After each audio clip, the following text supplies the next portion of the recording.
Gloria? तुम Gloria को कैसे जानते हो? मैं और ग्लोरिया एक ही पेपर में काम करते थे। वो मेरी बहुत अच्छी दोस्त थी। ओह, अच्छा तुम्हारा नाम क्या है? रवि सोनी। रवि? रवि सोनी? अरे लेकिन तुम्हें तो फसादियों ने मार डाला था ना? 5 साल तक मुर्दा रहा। परसों ही मेरा नया जन्म हुआ। नया जन्म? क्या? अपनी कहानी मैं बाद में बताऊंगा। पहले ये बताओ, ग्लोरिया मरी कैसे? तुम्हारी मौत की खबर सुनकर ग्लोरिया पर दौरे पड़ने लगे। वो चीखती रही, चिल्लाती रही कि मैंने रवि का खून किया, मैंने रवि को मार डाला और मैंने उसे डॉक्टर अशोक के हॉस्पिटल में भर्ती कर दिया। फिर क्या हुआ? फिर ग्लोरिया ठीक होने लगी। वो हमेशा मुझे कहती रहती थी कि मैं जानती हूँ रवि सोनी का खूनी कौन है, किसने उसे साजिश में फंसाया, क्यों फंसाया। मगर मैं अपनी जबान नहीं खोल सकती, वरना वो लोग मुझे मार डालेंगे। बस, और एक दिन ग्लोरिया को मार डाला। खूनी पकड़े तो नहीं गए होंगे? नहीं, खून का इल्जाम डॉक्टर अशोक पर लगाया गया। पुलिस का कहना है कि डॉक्टर अशोक और ग्लोरिया के बीच नाजायज रिश्ता था और ये राज खुलने के डर से डॉक्टर ने उसे दवाई का ओवरडोज देके मार डाला। आंसू पोंछ दो रीटा, आंसू बदले की आग को बुझा देते हैं। बदला? हाँ, बदला ग्लोरिया के कातिलों से।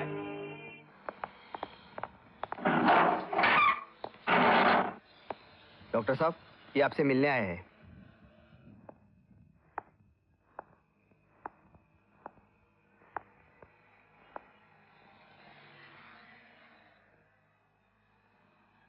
कहिए। वकील साहब ने जो कहानी अदालत के सामने पेश की है, उसमें यह कहा गया है कि ग्लोरिया तुम्हारी पेशेंट थी। तुमने उसे अपने हवस का शिकार बनाया और फिर राज खुल जाने के डर से उसे मार डाला। क्या ये सच है? इसमें इतना ही सच है कि वो मुझसे इलाज करवा रही थी, बाकी सब झूठ है। उसकी बीमारी का कारण?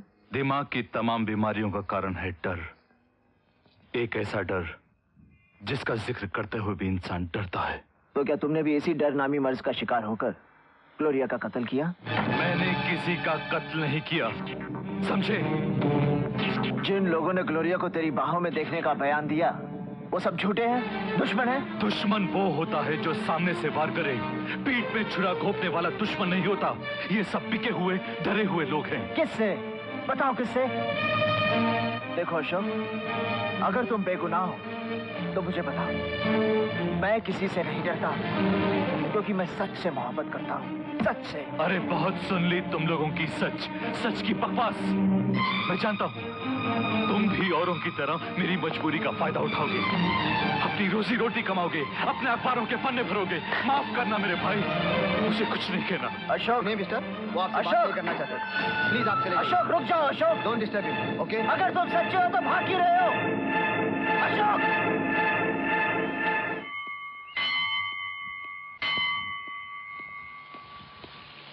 क्या हुआ? कुछ बताया उसने? अरे रवि, अरे सुनो। ये हरामजादा बच कैसे गया? ग्लोरिया का खून डॉक्टर खन्ना ने नहीं किया। तुम यकीन के साथ कैसे कह सकते हो? अखबारों में काम कर चुका हूँ, हजारों मुजरिम देखे हैं मैंने। कोई मुजरिम कितना भी झूठ बोले मगर उसकी आंखें हमेशा सच बोलती हैं, और अशोक खन्ना की आंखों में सच्चाई है। तो फिर ग्लोरिया को मारा किसने? उन्हीं लोगों ने जिन्होंने मेरी जान लेने की कोशिश की थी, क्योंकि ग्लोरिया ठीक हो रही थी और उनका भांडा फोड़ सकती थी। मगर सारे सबूत डॉक्टर के खिलाफ है। जानता हूँ। डॉक्टर को क्यों फंसाया गया ये जानने के लिए उसका बैकग्राउंड जानना बहुत जरूरी है। तुम जानती हो डॉक्टर खन्ना का घर कहाँ है?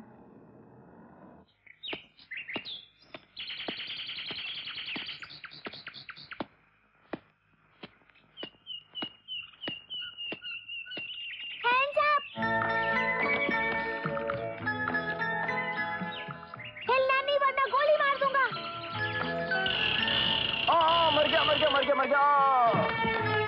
क्या हुआ? अरे क्या हुआ? किसने मार दिया?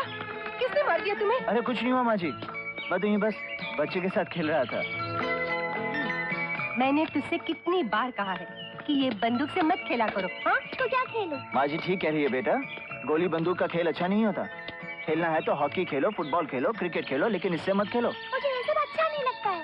अच्छा बेटा इससे मत उलझो, ये बड़ा शरारती है। तुम कमरा देखने आए हो ना, आओ मैं तुम्हें दिखाती हूँ। ये है कमरा, देख लो। अगर पसंद आ जाए तो पैसों की बात मेरी बहू से कर लेना, वो बाहर गई है, अभी आ जाएगी। ठीक है माँ जी। पैसा निकालो। पढ़ा आया पैसे वाला। चल शैतान कहीं का। नहीं आऊंगा। चल। अच्छा कहानी सुनानी पड़ेगी। अच्छा बाबा सुनाती हूँ। पुरानी नहीं सुनाती बाबा, चल मगर तू चल। बहू ये सारे कपड़े मैं धोबी को दे रही हूँ।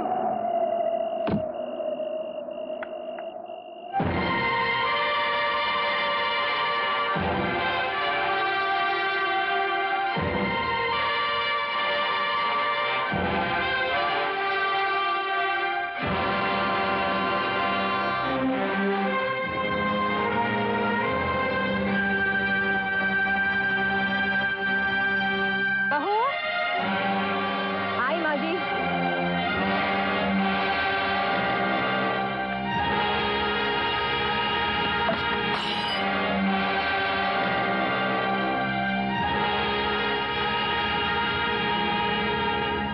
कौन है वो शख्स? वही जिसे हमने महेंद्र सिंह के स्कूप में फंसाया था। वो पत्रकार? जी हाँ सर,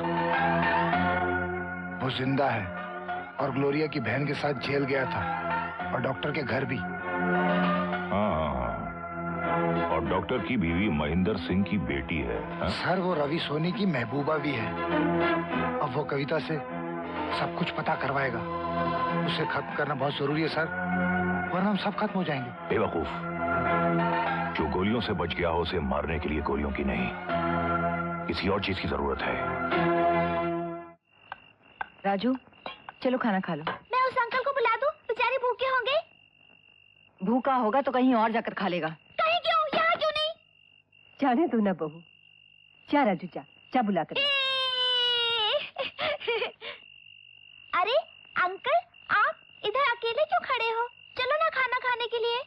बेटे मुझे भूख नहीं है। ऐसे कैसे भूख नहीं? चलो ना। मुझे बिल्कुल भूख नहीं है बेटे। प्लीज अंकल चलो ना। अंकल चलो ना, प्लीज प्लीज अंकल चलो ना। आओ बेटा, दो निवाले साथ में खाओ।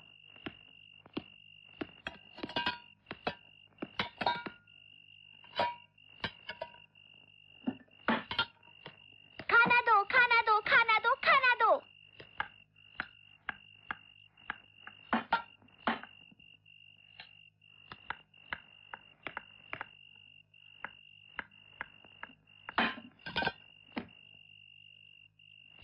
Thank you Raju and good night. वाह वाह, पेट भर गया और ऐसे ही चले? ऐसा नहीं चलेगा। तो फिर कैसे चलेगा? कहानी सुनानी पड़ेगी। कहानी? अरे बेटे मैं कहानी लिख सकता हूँ, सुना नहीं सकता। राजू चलो उठो, कमरे में जाकर सो जाओ। नहीं मम्मी, मैं अंकल से कहानी सुनूंगा। कहानी मैं सुनाती हूँ, चलो उठो। नहीं मम्मी, मैं अंकल से कहानी सुनूंगा। बेटे मैं बाद में सुना दूंगा। नहीं आज, अभी। जो दिल में आए करो।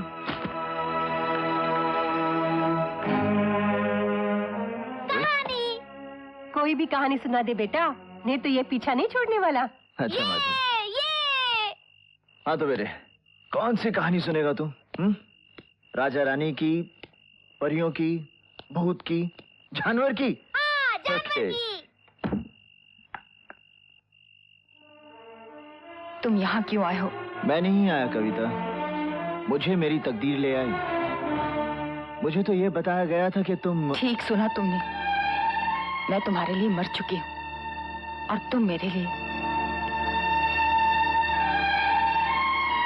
तुम्हें मुझसे नफरत करने का पूरा हक है कविता, लेकिन तुम्हारे साथ जो कुछ भी हुआ उसका जिम्मेदार मैं नहीं। तुम जिम्मेदार कैसे हो सकते हो? कसूर तो मेरा था, तुम पर भरोसा किया, तुम्हें अपना माना। अरे कसूर तो मेरे बाप का था, जो एक सच्चा आदमी था। इसीलिए तुम्हारी झूठी कहानी पढ़कर गैरत से मर गया। वो आर्टिकल मैंने नहीं लिखा था कविता। तो अपने आप छप गया होगा। खैर, इन बातों से अब कोई फायदा नहीं।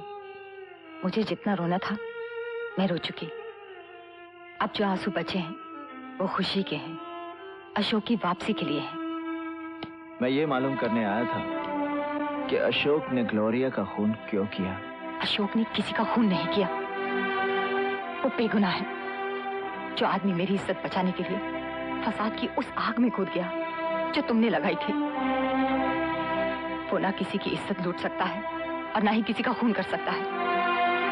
अगर तुम्हें यकीन नहीं होता तो कल आकर अदालत में देख लेना। अगर मेरा प्यार सच्चा है तो मेरा अशोक भी सच्चा साबित होगा और अदालत उसे बाइज्जत बरी कर देगी।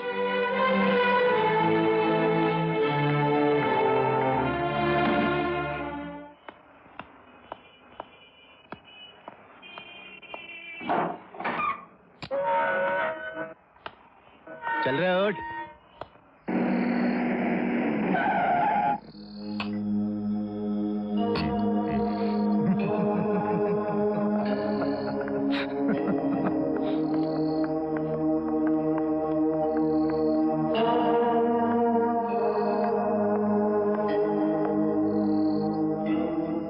हेलो अशोक जी।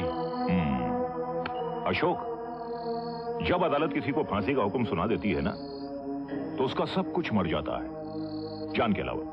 क्या पियोगे? जी कुछ नहीं।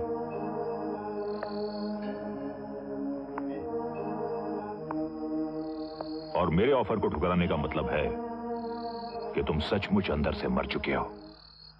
I am sure. आपने मुझे कुछ पिलाने के लिए यहां नहीं बुलाया है। You are right. अगर पीना चाहो तो चाय है, अगर जीना चाहो तो उपाय है। मैं चाहूं तो तुम्हारी जान बचा सकता हूं, तुम्हारी मदद कर सकता हूं। लेकिन एक बात मेरी समझ में नहीं आती कि तुम्हें फांसी से बचाना तुम्हारी मदद करना होगा या तुम्हारे साथ जुल्म करना होगा। मैं समझा नहीं। समझोगे भी नहीं। कैसे समझोगे? कुछ जानोगे तो समझोगे ना। क्या नहीं जानता मैं? तुम ये नहीं जानते कि तुम्हारी शादी से पहले तुम्हारी पत्नी किसी और से इश्क किया करती थी। तुम ये भी नहीं जानते कि तुम्हारे बेटे को उसी शख्स से कहानियां सुनना बहुत अच्छा लगता है। तुम ये नहीं जानते कि तुम्हारे ही घर में तुम्हारी पत्नी उस शख्स की मौजूदगी बहुत पसंद करती है। और क्यों ना करे? तुम्हारी पत्नी जवान है, खूबसूरत है, जरूरतमंद है। अब ऐसे घर में, ऐसे हालात में, ऐसे परिवार में तुम कैसे जियोगे? अदालत की फांसी तो तुम्हें सिर्फ एक बार मारेगी। लेकिन अगर मैं तुम्हारी मदद भी करूं और तुम जीने का फैसला कर लो तो एक दिन में पता नहीं तुम कितनी कितनी बार मरोगे। मेरी बात का यकीन नहीं आ रहा है। हो सकता है मैं झूठ बोल रहा हूं, लेकिन ये तस्वीरें झूठी नहीं हैं।